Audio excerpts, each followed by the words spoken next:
Hello दोस्तों, स्वागत है आप सभी का अपने YouTube चैनल आओ निबंध लिखे में। आज का टॉपिक है होली। तो वीडियो शुरू करते हैं। रंगों की बौछार, गुलाल की खुशबू, ढोल नगाड़ों की थाप और गले मिलती अपनों की हंसी, यही तो है होली। यह सिर्फ एक त्योहार नहीं बल्कि रंगों का जश्न, उल्लास की बरसात और प्रेम की बयार है।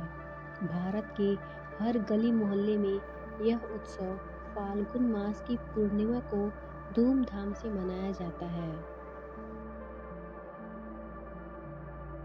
होली केवल रंगों की नहीं, भावनाओं की भी है। यह उन रंगों की कहानी कहती है जो बैर मिटाकर प्रेम का संदेश देते हैं। यह त्योहार हमें एकता, सौहार्द और समरसता का पाठ पढ़ाता है। पहले दिन होलिका दहन के रूप में बुराई पर अच्छाई की विजय का उत्सव मनाया जाता है और अगले दिन धुलेंडी पर रंगों की फुहार में सारा संसार भीग जाता है।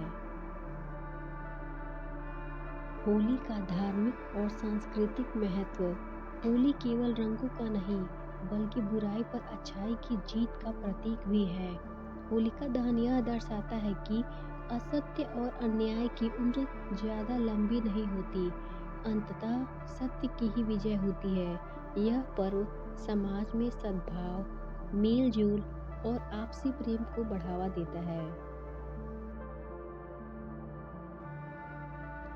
होली से जुड़े पौराणिक कथाएं। पहला, प्रहलाद और होलिका की कथा। होलिका दहन की परंपरा हिरण्यकश्यप और प्रहलाद की कथा से जुड़ी है। हिरण्यकश्यप चाहता था कि सभी उसकी पूजा करें, लेकिन उसका पुत्र प्रहलाद भगवान विष्णु का अनन्य भक्त था।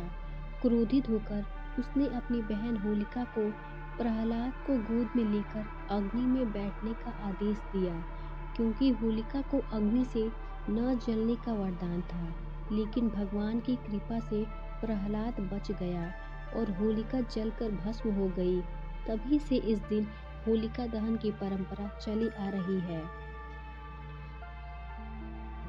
दूसरा, भगवान कृष्ण और होली। एक अन्य कथा के अनुसार भगवान श्री कृष्ण ने गोपियों के साथ रंगों से होली खेलना शुरू किया था। वृंदावन और बरसाना की प्रसिद्ध लठमार होली इसी परंपरा का एक अनूठा रूप है। होली का उत्सव और परंपराएं। पहला, होलिका दहन। फाल्गुन पूर्णिमा की रात को लकड़ियों और उपलों से बनी होली जलाई जाती है। लोग गेहूं और चने की बालियां होलिका की अग्नि में भूनते हैं और इसे प्रसाद के रूप में ग्रहण करते हैं। दूसरा, धुलेंडी यानी रंगों की होली। अगले दिन लोग एक दूसरे को गुलाल और रंगों से सराबोर कर देते हैं। बच्चे पिचकारी से रंग उड़ाते हैं और सभी नाच गाकर मिठाइयाँ बांटकर इस दिन का आनंद लेते हैं। आधुनिक समय में होली का बदलता स्वरूप। आजकल होली के पारंपरिक स्वरूप में कई बदलाव देखने को मिलते हैं। लोग रासायनिक रंगों का उपयोग करने लगे हैं जो त्वचा और पर्यावरण के लिए हानिकारक होते हैं। कुछ लोग शराब, भांग आदि का सेवन कर अनुशासनहीनता फैलाते हैं, जिससे त्योहार की पवित्रता प्रभावित होती है।